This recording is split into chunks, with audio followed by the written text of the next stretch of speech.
Mangwanani akanaka muri yeZimbabwe tinokuchingamidzai zvekare kune chimwe chirongwa pano paFacebook Secrets and Confessions tichingoti mamuka sei kuri sei kwose kwamungava muri kumativi mana enyika.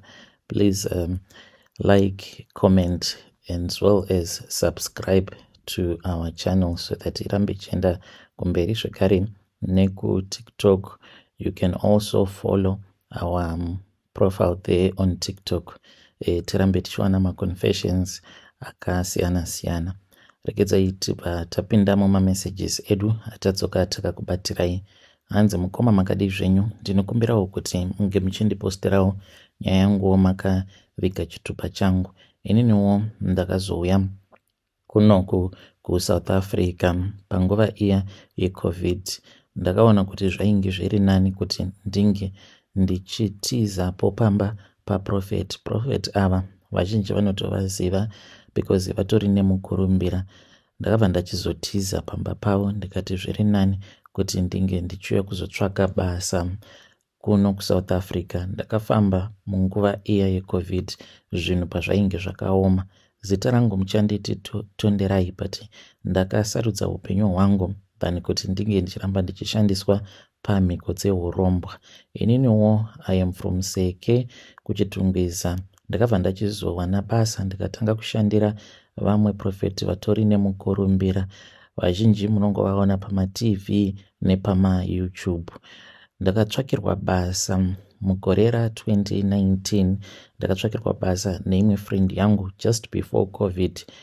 A guy that I knew from church, he connected me with a job. Ainge achizviziva kuti ndainge ndiri pakutambudzika ndichitsvaka basa.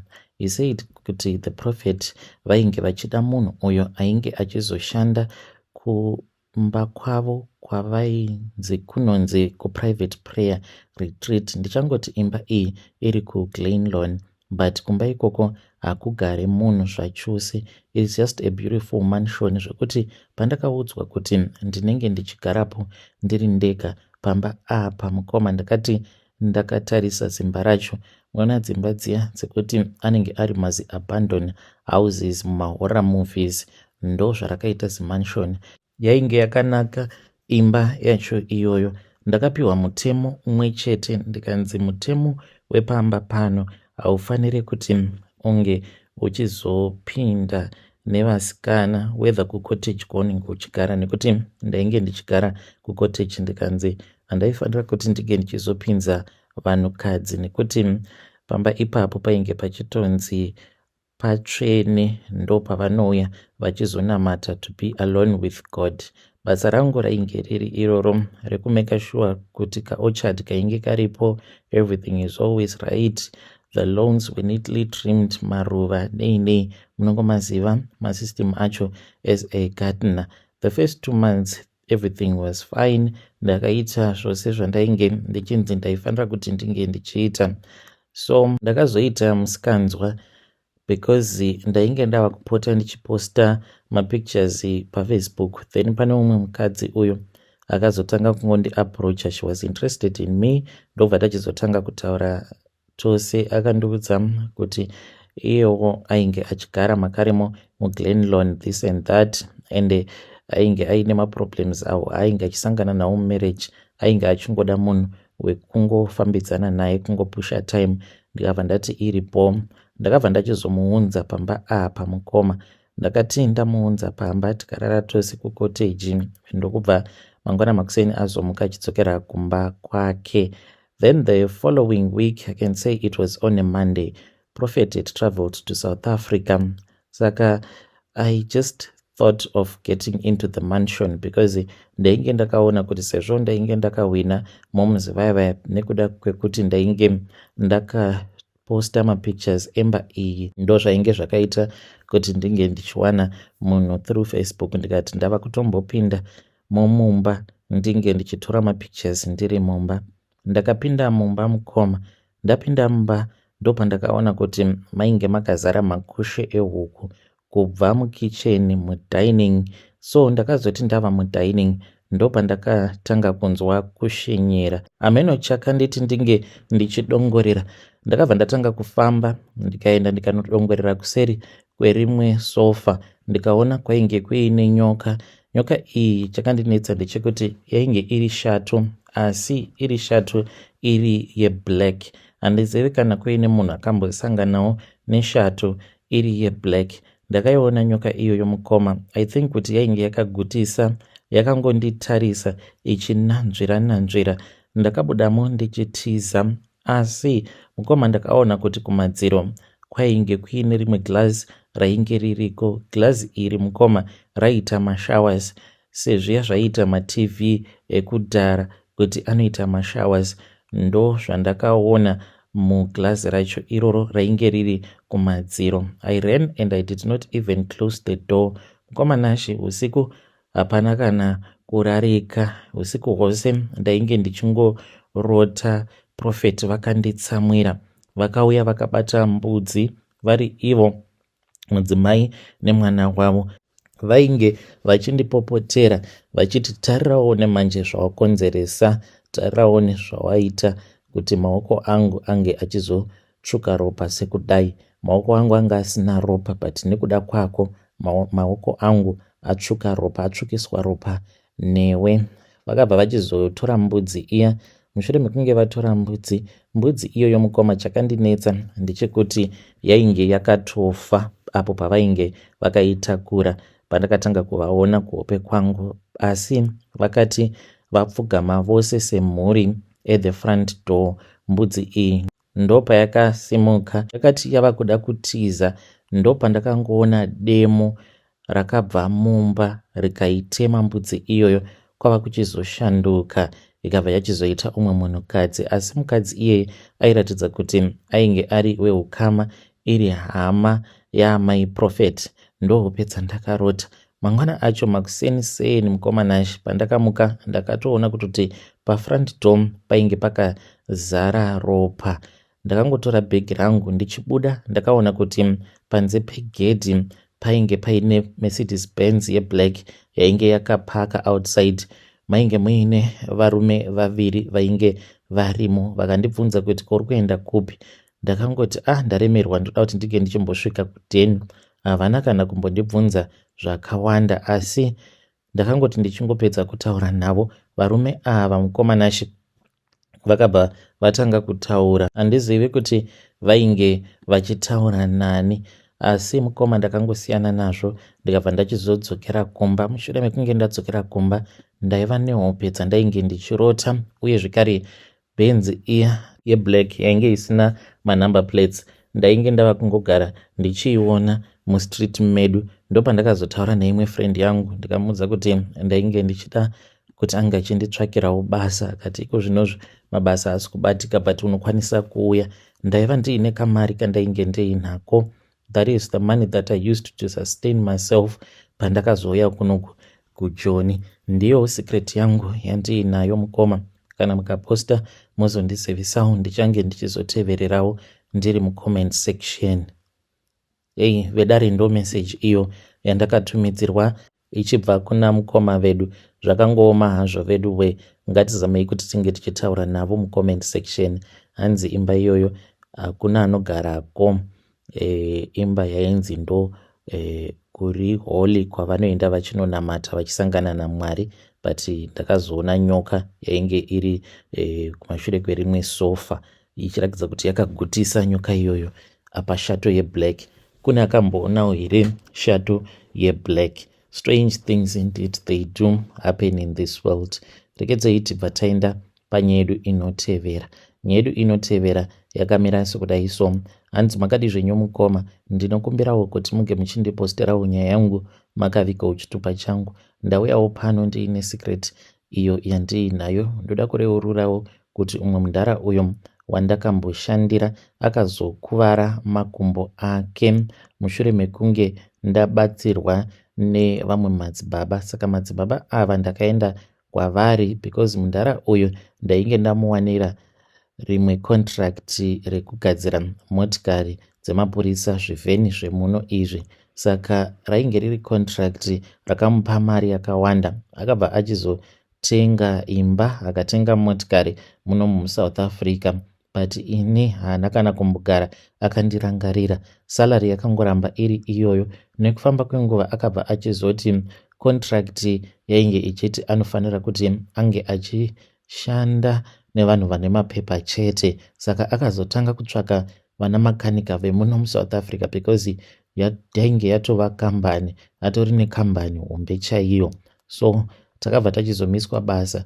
Zvainge zviri zvinhu zvinorwadza kuziva kuti ndimi makasimudzira kambani, but in the end of the day kambani iyoyo yobva yachizongotanga kuemploya maSouth African. Imimi mose vekumusha mubva mamiswa basa nekuda kwekuti munenge musina mapepa. Zvadaro ndakazoenda kune vamwe madzibaba. Ndakaenda kwavari madzibaba ava nekuda kwekuti ndainge ndichingoda kuti ndinge ndichingokwanisa kudzoswa pabasa nemurungu wangu, but madzibaba vakabva vachizoti vaikwanisa kundipa minamato imwe yandainge ndichazoenda kunokanda pagaraji ipapo. So ndakapiwa dzimwe nhombo ndikaendako kugaraji kuya ndikataura nemurungu ndichiti ndainge ndichiri kutsvaka basa kati ndichazokufonera. Ndakabva ndachizongokanda nhombo dziya pandainge ndapedza kutaura naye. Ndava kutaura nemamwe machinda avo maSouth African andainge ndichimboshanda nawo, ndikabva ndachizodzokera kumba. Chinondinetsa ndechekuti murungu wangu akazokuvara, but to this very day anowirirana zvisingaite namadzibaba avo vakandibatsira. Madzibaba ava vakazotopiwa motikari, it was a single cab pick up. Handizivi kuti vakazotanga kuwirirana zvaita sei. Ndiyo secret yangu iyo yandiinayo. Hey, vedare ndo message iyo yandakatumidzirwa ichibva kuna mukoma vedu. Ngatizamei kuti tinge tichitaura navo mukoma vedu ava mucomment section pakaipa. Regedzai tibva taenda panyedu inotevera. Nyedu inotevera yakamira sekudai so. Hanzi makadi zvenyu mukoma, ndinokumbirawo kuti muge muchindiposterawo nyaya yangu makavigawo chitupa changu. Ininiwo ndinoda kukuudzai izvo zvakaitika parufu rwagogo vangu avo vakashayika mainge muri mugore ra2016, something that I can never forget. Zita rangu muchanditi Takudzwa, uye zvekare I am from Warren Park kuHarare uko. Ndangochinjawo location mukoma. What I'm about to share with you, zvinhu zvekuti as a family, even though we rarely talk about it, because vabereki vanoti ivo vanoita zvekunamata, havaiti zvekuenda vachinobvunza kumaprofita kana kun'anga. Saka zvakangonzi Mwari ndivo vanoziva, we have to pray about it. Saka gogo vangu ava vakashayika mainge muri mugore ra2016. I want to know if it was normal, but kwandiri zvose zvakaitika, I think it was just hell on earth. Gogo vangu vaiva munhu ainamata. She passed away, it was on 14 May, I remember very well, muna 2016. Vaiva munhu ainamata, never missed church, and vaitobohwa kutogara navo gogo. So gogo vangu vainge vaine prazi, uye zvekare vaiva nemusha. Then muno muHarare vainge vaine imba yavo yavainge vakasotenga kudhara. She died suddenly. Vakangobayiwa necheparutivi, no warning, no goodbye. Saka we knew as a family kuti there was something terrible that was not natural zvainge zvaitika, because a week before ndakatombotaura namuchembere vachiti vainge vabva mukutsiura gogo kuti vange vachisiyana nezvakawanda, vasada kuramba vachingonetsana nemuvakidzani wavo, because vainge vakanetsana neumwe mukadzi uyo ainge ava kugara next door navo. A week before she passed away, vakanetsana naye mukadzi iyeye. I really do not know what was the fight about, but ivo gogo semunhu ainge akura vaita kamwe kakunetsa, so vaikwanisa kungopindawo muyadhi memunhu zvimwe kuda nekurasika, then vobva vatotanga kutonetsana nemunhu iyeye. Saka vakabva vachizomuka vakaona kuti pagedhi pavo painge pakaiswa hari iyi yainge iri yebrown, ikatotorwa mapictures nevamwe vatete avo vainge vachigara navo gogo, hanzvadzi yababa. mangwana acho zvekare vatete pavakamuka vakabva vachizoona kuti painge paine hari yainge iri yeblack but hari iyi yainge yakapwanywa ikangosiyiwapo pamberi pegedhi.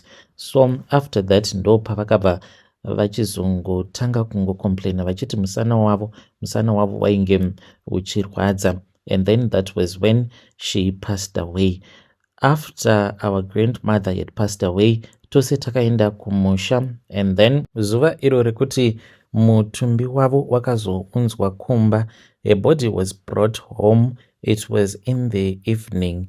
The next day zvichinzi tainge tichifanira kuti tinge tichizoenda tichizonovaradzika. Painge paine vanhu vainge vakawanda mukoma because gogo vangu vaifarirwa chaizvo nevanhu vakawanda. At around midnight, that was when strange things started happening. Pane this other younger cousin of mine ainge ari busy zvake. She was preparing another room kuti ange achizoenda achinorara ikoko nemwana uye zvekare nevamwe vainge varipo vainge vaine vana vakanzi vange vachigadzirirwa room yavo, saka akabva achizonzi enda unotsvaira. So she was in that spare bedroom ari busy achitsvaira. That was when patakanzwa mhere. Isu tainge takagara panze, then vamwe ndo vainge vari mumba vari mudining, ndo mainge makaiswa coffin ragogo. We just heard someone screaming. Takapinda mumba tichimhanya, we rushed in, ndokubva tachizoona kuti ainge akabata broom, but this broom it was broken in half, and ainge achitya achibvunda achidedera mukoma. Zvaakaona chainge chiri chokwadi because she had soiled herself. Takamubvunza kuti what is wrong? Akabva ati ndaona gogo. Tikati waona gogo, wavaona kupi? Akati gogo ndavaona, asi vanga vakaita sekunge vakanamatidzirwa kuceiling. Aita kubvunda mukoma. Akati paakanga achida kutiza ndo paakabva atsika broom, then it broke into half. Akabva achizotorwa and she had to clean herself up. Takazoti tadzokera kudining room, mukoma takaona kuti pafloor painge pakazara madhaga, zviya zvekuti munhu unenge wafamba mumadhaga wobva wangopinda mumba. So footprints, munhu iyeye akafamba mumba, akafamba akaenda akanomira painge paine coffin ragogo. Apedza kuita saizvozvo ndokubva achizotanga kufamba. Akafamba marooms ose mukoma kuzonosvika achizobuda panze. Ndo zvakaitika. That was the first thing. Then at around 2 a.m, because pakabva pachizofonerwa vamwe vamufundisi, saka vamufundisi ava we had to wait for him because vaigara kure. At around 2 a.m, someone noticed kuti at the bottom of the coffin there was blood that was dripping out. Saka ndomwe muzukuru iye anoti akafungidzira kuti zvimwe kuda yainge iri pendi. Then akabva achizotanga kufamba. Izvi zvakaitika isusu patainge tigere zvedu panze, ndakagara nevamwe varume tiri panze. Hanzi akabva atanga kufamba achienda kwainge kuine coffin ragogo. Vanhu vakatoshamisika kuti kochii chiri kuda kuitika. Hanzi vana muchembere vakangoti musiyei tione kuti ari kuda kuita sei. Ndopaakapfugama akatanga kudongorera pasi pecoffin, kwava kutanga kuridza mhere. Akabva angoti zii, akadonera pasi, akaita sekunge munhu ainge atofa. Akabva achizomuka akabva ati uyai muone zviri pasi pecoffin ragogo. Vanhu kwava kuenda vakaona kuti pasi pecoffin ragogo painge paine ropa. Ropa iri rainge richisinina richidonha richibva mucoffin. Mukomanashi pakazotorwa mabhaketi, vakatoona kutoti zvainge zvisingashandi. Vamufundisi by the time pavakazosvika tichizovaudza kuti tainge tatozadza madhishi maviri neropa iro rainge richisinina richibuda mucoffin ragogo. Vakatofungidzira kuti zvimwe kuda kwainge kuri kungotaura because motikari yavo yakati ichinomirawo pagedhi, umwe achienda kunovavhurira gedhi mukoma. Madhishi aya awo atainge takaisa pasi pecoffin ragogo tichiitira kuti ropa risazozara neimba yose. Akangonyangarika mukoma, akabva achizodzoserwa paya apo paainge atorwa. Ainge ari dry, asina kana saini yeropa, uye zvekare patakatarisa pasi pecoffin mukoma painge pasitomborina kana saini yekuti mukofini mainge mambobuda ropa. Vamufundisi vakauya vakanamata. Mangwana acho makuseni mukomanashi takati tava kuda kuenda kunoradzika gogo, ndipo apo pakabva pachizonzi paifanira kuti pange pachizoitwa body viewing. Iniwo ndakaona kuti gogo vainge vachitobuda ropa mumhuno mavo. Nai zviri normal izvozvo here kuti chitunha chinotanga kuburitsa ropa chairo rainge ritori fresh? Saka takazoti tava kumakuva kwakazotanga kuonekwa matatya awa ainge ari 3 mukoma. Taiti kana tikamatora tonomarasira kure aidzoka zvekare ongotanga kungojamba apo painge paine kofini ragogo. It was very traumatic zvinhu zvakadaro zvichiitika. Saka mushure mekunge taradzika gogo, pane kamwe kamuzukuru kainge karipo kakabva kangodonha futi pasi kakangotanga kungorotomoka kachiti hari yangu kani, hari yangu, hari yangu kani, hari yangu, kakabva katomuka. Ndozvakaitika.